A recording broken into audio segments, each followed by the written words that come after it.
Salut à vous chers téléspectateurs et internautes, nous sommes heureux de vous retrouver dans le cadre de cette nouvelle production de votre programme Oasis. Et oui, dans le cadre de cette émission, cette semaine et pendant plusieurs semaines, nous allons aborder un thème assez particulier avec un invité qui a fait le déplacement et qui, pendant cette semaine, je l'ai dit, nous accompagnera dans le cadre de notre programme Oasis. Nous avons le plaisir d'accueillir le pasteur Henri Simon Assimi Zélé, qui est notre invité. Salut pasteur et bienvenue. Bonjour pasteur Eric. Très heureux de vous accueillir dans le cadre de ce programme. Et avec vous, je l'ai dit, pendant plusieurs semaines, nous allons aborder un thème qui, quand même, il faut le reconnaître, suscite beaucoup d'interrogations et beaucoup de réflexions dans le milieu chrétien. Nous allons parler d'argent.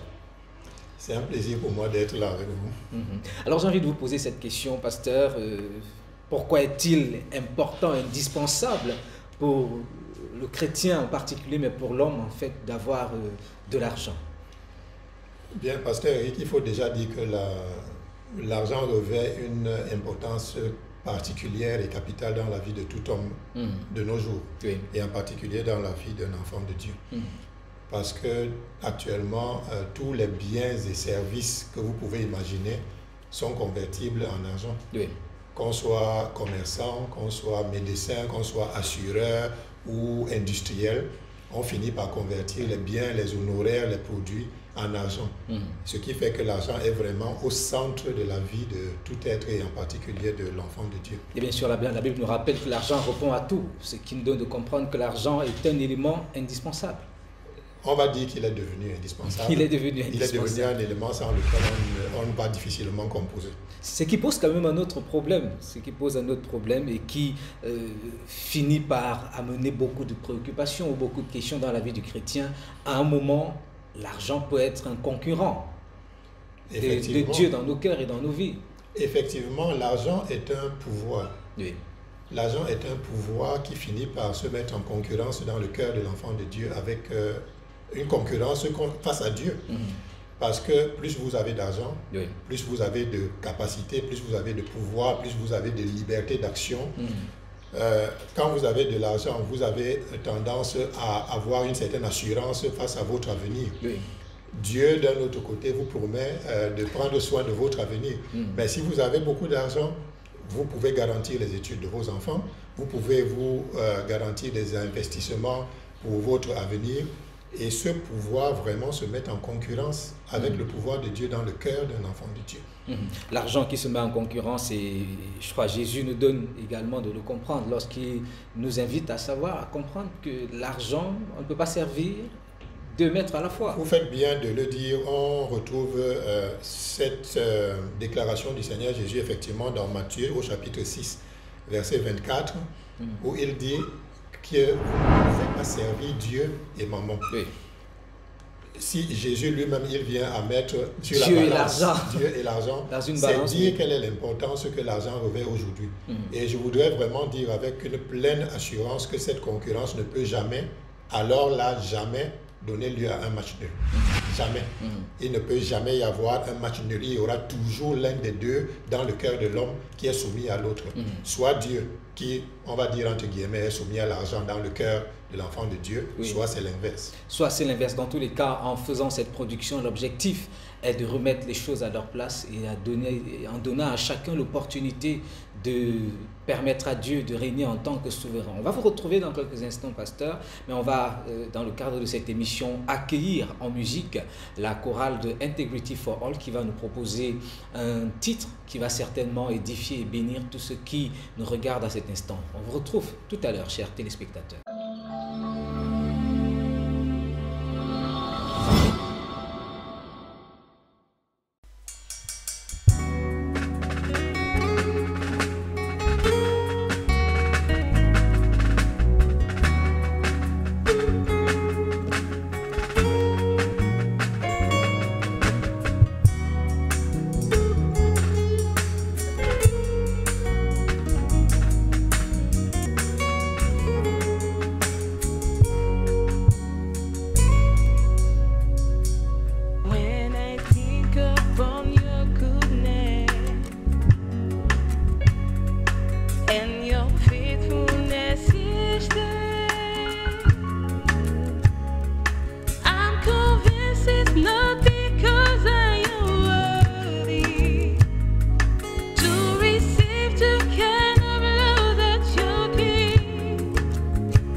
worship you, Lord. We lift your name higher.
Merci à la chorale d'Integrity for All pour ce titre, cette reprise de titre de Nathanaël Bassey, Imela, et bien sûr qui parle encore de la grandeur et de la puissance de notre Dieu, qui ne devrait pas avoir de concurrent dans nos cœurs, tel que nous sommes en train de le dire. Pasteur, nous parlons de l'argent et il est important pour le chrétien d'avoir un certain nombre d'éléments utiles, ce que l'on pourrait appeler des fondamentaux, ce qui constitue des bases qui lui permettent de bien gérer sa relation avec l'argent. Oui, Pasteur Eric, il faudrait dire que il est relativement facile, je vais même dire il est très facile d'avoir une bonne attitude par rapport à l'argent dès le moment où on comprend ce qu'on est. C'est vraiment, comme vous le dites, des fondamentaux. Oui. Une fois que l'enfant de Dieu a compris qui il est et ce qu'il est, sa relation à l'argent devient vraiment quelque chose de très, très facile. Et cela dit, je voudrais vous lire 2 Corinthiens chapitre 5, du verset 14 au verset 15, qui dit « Car l'amour de Christ nous presse, parce que nous estimons que si un seul est mort pour tous, tous donc sont morts, et qu'il est mort pour tous, afin que ceux qui vivent ne vivent plus pour eux-mêmes, mais pour celui qui est mort et ressuscité pour eux. L'enfant de Dieu ne vit plus pour lui-même. Il vit pour celui qui est mort et ressuscité pour lui, en l'occurrence Jésus-Christ. Oui. Il faut absolument que chaque enfant de Dieu l'intègre absolument dans son cœur. Nous ne vivons plus pour nous-mêmes. Oui. Nous vivons pour notre Dieu. Nous vivons pour notre Père. Notre tout doit être déversé en lui. Oui. Et une fois, lorsque vous avez compris cela, lorsque vous l'avez intégré dans votre pensée et dans votre cœur, vous comprenez qu'en fait, vous n'avez plus de choix. C'est avec joie que vous aurez à gérer votre relation avec l'argent tel que Dieu le veut. Il y a beaucoup d'autres passages qui nous parlent de ce que l'enfant de Dieu est. Mais j'aimerais, si vous le permettez... Allez-y, pasteur. Vous prendre un autre passage qui ne parle pas d'argent, mais qui parle de quelque chose de très, très important par rapport à la position d'un enfant de Dieu. Oui. Nous nous souvenons que le Seigneur Jésus a prié pour nous. Jean chapitre 17. Verset 13 à 16. Merci. Et maintenant, je vais à toi, et je dis ces choses dans le monde, afin qu'ils aient en eux ma joie parfaite. Je leur ai donné ta parole, et le monde les a haïs, parce qu'ils ne sont pas du monde, comme moi je ne suis pas du monde. Je ne te prie pas de les ôter du monde, mais de les préserver du mal. Ils ne sont pas du monde, comme moi je ne suis pas du monde. Il y a dans cette prière du Seigneur Jésus 3 déclarations extrêmement importantes pour tout enfant de Dieu. Oui. La première, ils ne sont pas du monde. L'enfant de Dieu doit absolument intégrer le fait qu'il n'est pas du monde. Il arrive trop souvent que cette vérité soit repoussée dans les tiroirs de notre pensée. Et que facilement on s'adapte au monde. Oui. mais nous ne sommes pas du monde. Ma prière et le cri de mon cœur est que pour chaque enfant de Dieu sur la terre, et en particulier ceux qui suivront cette émission, cette vérité revienne au premier plan. Nous ne sommes pas du monde. La deuxième déclaration que le Seigneur Jésus fait dans cette prière, c'est qu'il dit au Père, je ne veux pas que tu les enlèves du monde maintenant. Donc l'enfant de Dieu n'est pas du monde, mais il doit être là. Dieu le laisse là, le Seigneur Jésus le laisse là à dessein, bien qu'il n'est pas du monde. Ce qui veut dire qu'il a un statut de simple résident. En fait, il est un voyageur. Un simple voyageur. Vous avez parfaitement compris. Exactement comme vous, lorsqu'il arrive que vous vous déplacez hors de ce pays, vous pouvez même avoir un visa de longue durée. Mais vous n'êtes pas citoyen. Vous n'êtes pas citoyen, oui. Oui, vous n'êtes pas citoyen parce que vous êtes soit un touriste, soit vous êtes un résident, mais ce n'est pas votre patrie. Oui. La troisième et dernière déclaration importante que je voudrais ressortir de cette prière du Seigneur Jésus, c'est qu'il dit, Père, je ne te prie pas de les ôter du monde, mais de les garder du malin. Oui. Eh bien, pour revenir à notre thème, je vais vous dire que le Seigneur Jésus, il englobait toute notre vie dans cette prière. Toute notre vie. Que ce soit notre santé, que ce soit notre relation avec les autres, que ce soit nos études, mais aussi notre relation avec l'argent. Et le Seigneur Jésus dit au Père, garde-les du malin. Pourquoi? Il savait que le malin est à l'œuvre dans le monde. Et que l'argent étant un sujet si sensible, l'argent étant ce pouvoir si fort, capable de détourner le cœur des gens de Dieu, Satan se mettrait en œuvre pour détourner, désorienter le cœur des enfants de Dieu par rapport à l'attitude qu'ils doivent avoir vis-à-vis de l'argent. Alors le Seigneur Jésus prie le Père, il dit, garde mes enfants du malin. Pour qu'ils ne soient pas désorientés. Qu'ils ne soient pas désorientés. Là, vous évoquez en fait ce que l'on pourrait appeler des garde-fous importants à mettre en place justement pour ne pas se laisser influencer, contrôler et même dominer par l'argent. Mais j'ai envie de vous poser cette question. Avez-vous le sentiment que les chrétiens de notre époque justement mettent ces balises dans leur relation avec l'argent? Il faudrait reconnaître qu'il y a pas mal de difficultés. Oui.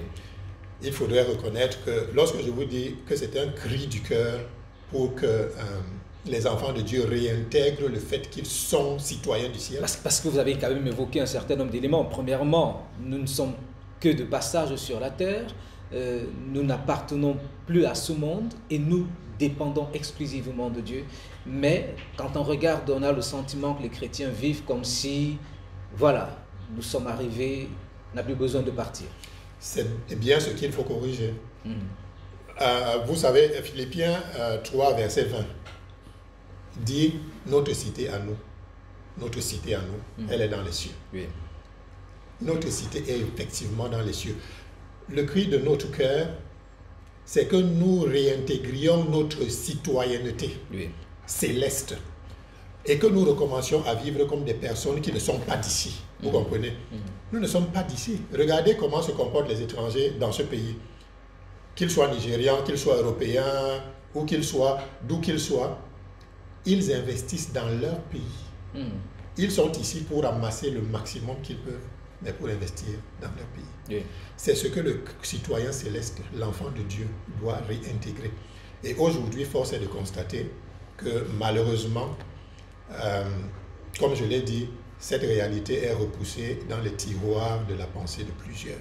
Puisque le Saint-Esprit l'a ramené au premier plan.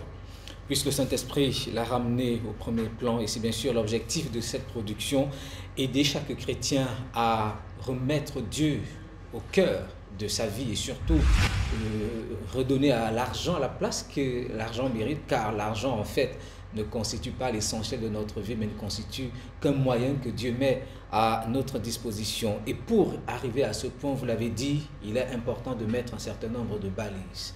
Il est important de mettre un certain nombre de garanties, parmi lesquelles garder à l'esprit que nous ne sommes que de passage. Nous ne sommes que de passage. Alors, quelle devrait être alors la relation que le chrétien doit entretenir avec l'argent? Qu'est-ce qu'il est censé faire avec les ressources que Dieu met à sa disposition?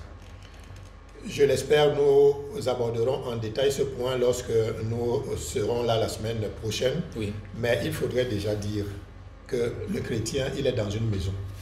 L'enfant de Dieu, comme nous le disons si bien, c'est un enfant. Oui. C'est l'enfant de Dieu. Et dans une maison, chaque enfant a des droits. Et ça, nous les connaissons très bien, les droits que nous avons. Ça, c'est vrai. Lorsque nous les réclamons avec force et citation, oui. nous connaissons bien nos droits. Mais dans une maison, chaque enfant a des devoirs. Oui. Et il est important qu'aujourd'hui, chaque enfant de Dieu comprenne qu'il a des devoirs dans la maison de son Père. Et parmi ces devoirs, il y en a qui sont liés à l'argent. Ce sont des devoirs. Et les devoirs, on est tenu de les assumer. Donc ça, c'est extrêmement important. Lorsque nous regardons l'exemple du Seigneur Jésus, nous aimons beaucoup cette histoire dans Luc au chapitre 2, verset 49, lorsqu'il est assis au temple et discute avec les docteurs et que ses parents le retrouvent. Qu'est-ce qu'il répond? Il dit, pourquoi cherchez-vous? Ne savez-vous pas que je dois m'occuper des affaires de mon Père? Oui. Je dois m'occuper des affaires de mon Père. Et ça doit être la déclaration de chaque enfant de Dieu. S'occuper des affaires de mon Père. Et s'occuper des affaires de mon Père, c'est avec tout. Avec tout. Parce qu'en réalité, parce que nous ne vivons plus pour nous-mêmes, oui. Nous devons vivre pour Dieu avec tout ce que nous sommes, tout ce que nous avons, avec tout ce que nous serons, oui. Et tout ce que nous aurons. Et nous devons nous occuper des affaires de notre Père. Et ces affaires de notre Père intègrent l'argent que nous avons. C'est vraiment dramatique de voir que certains font la segmentation. On a vite fait de faire oui. cette séparation. On peut donner à Dieu du temps, on peut donner à Dieu nos talents, mais quand il s'agit de l'argent, c'est souvent très compliqué. Pourtant, je vous assure, lorsque vous avez compris que vous êtes le citoyen céleste, vous êtes devenu citoyen céleste par la grâce du Seigneur Jésus, alors ça devient vraiment facile. Nous devons nous occuper des affaires de notre Père. Et les affaires de notre Père ont besoin de ressources.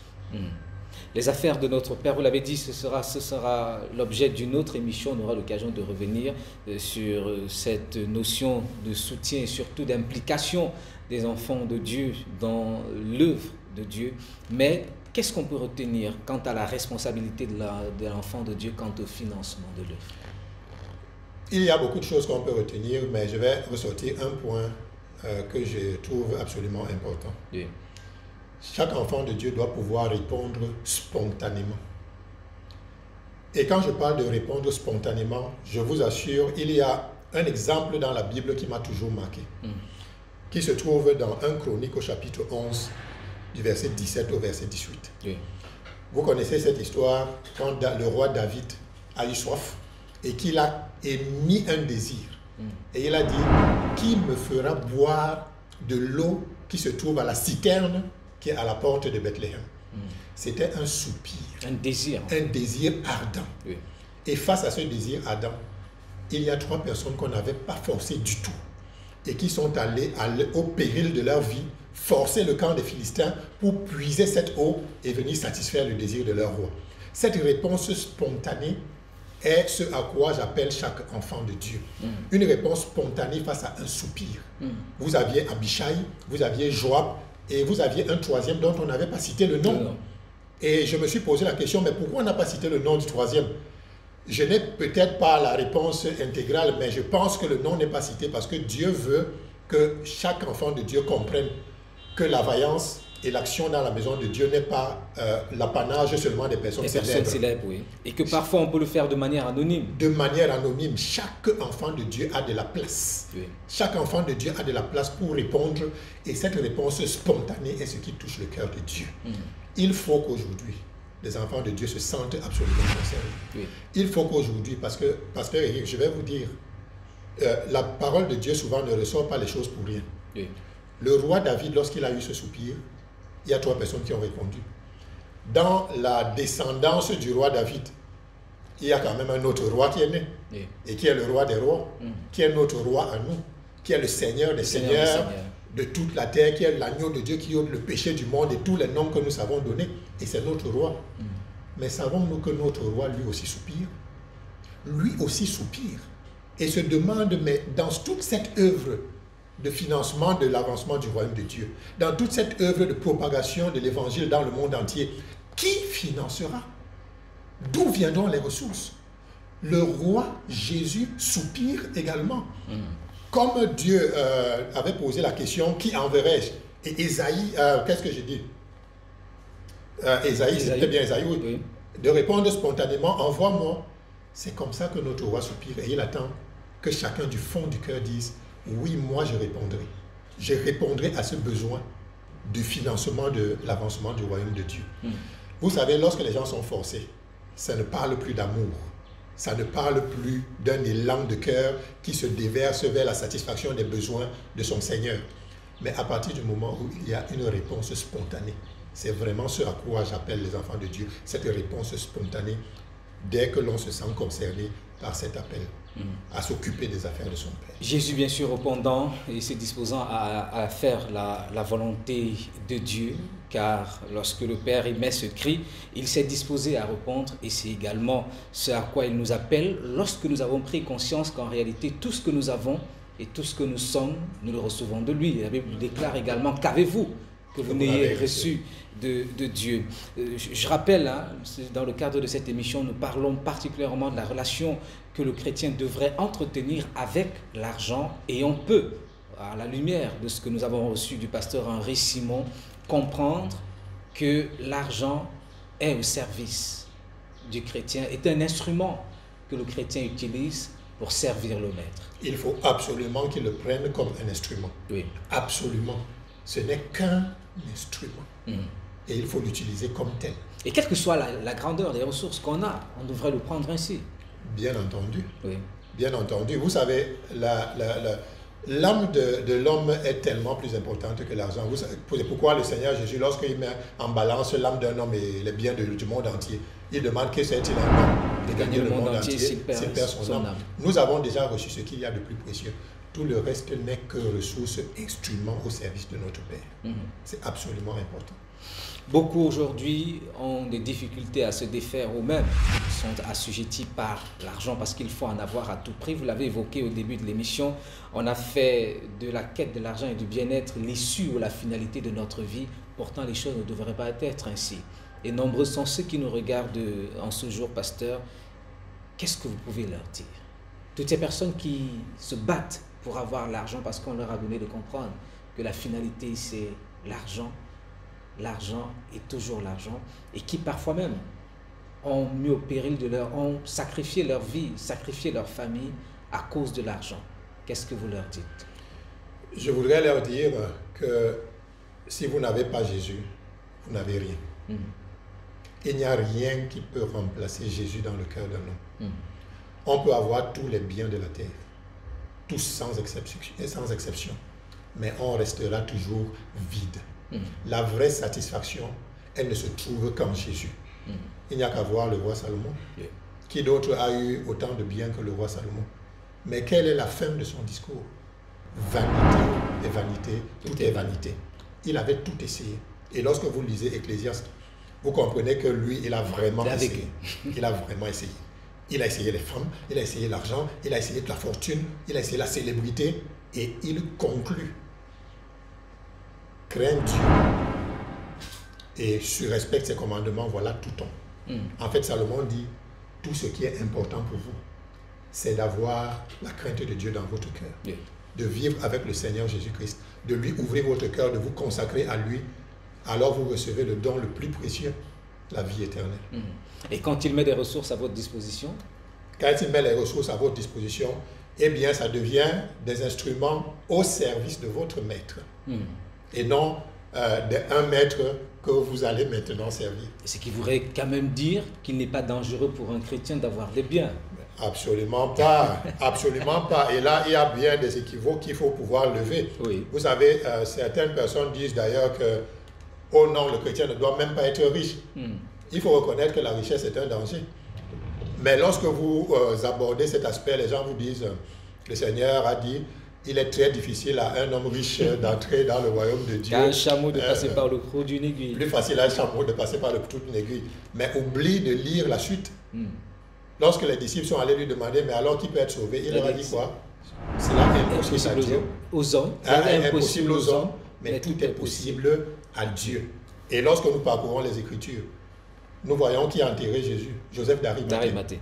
Un homme riche qui s'est présenté à Pilate et que Pilate ne pouvait que recevoir parce que c'était vraiment un homme très riche. Avec lui, il y avait Nicodème. Lorsque nous lisons les épîtres, les actes des apôtres, nous voyons la femme d'affaires Lydie, marchande de pourpre de Thyatire, qui s'est donnée au Seigneur et qui, ayant donné son cœur au Seigneur, et ça il faut le noter très bien, a donné son tout à la suite. Ouais. A donné son tout. Parce que ça, c'est vraiment extrêmement important. On ne se donne pas à Jésus partiellement. Lorsqu'on se donne à Jésus, je le dis encore, c'est pour le servir avec tout ce qu'on est, avec tout ce qu'on a. Pas seulement, mais aussi avec tout ce qu'on sera. Oui. Parce que tout notre avenir, nous le lui avons déjà consacré. Et tout ce qu'on aura. Nous allons, pour finir cette édition, prier avec nos téléspectateurs, prier avec ceux-là qui n'ont peut-être pas encore eu l'occasion et l'opportunité de rencontrer le Seigneur Jésus, mais également prier avec toutes ces personnes qui ont une certaine relation compliquée avec l'argent, afin que Dieu agisse en leur faveur. Nous vous donnons l'opportunité de le faire, pasteur. Merci, pasteur Eric. Je voudrais vous dire que Jésus est tout près de vous. Jésus est tout près de vous. Et il peut devenir aujourd'hui même votre maître et votre Seigneur et Sauveur.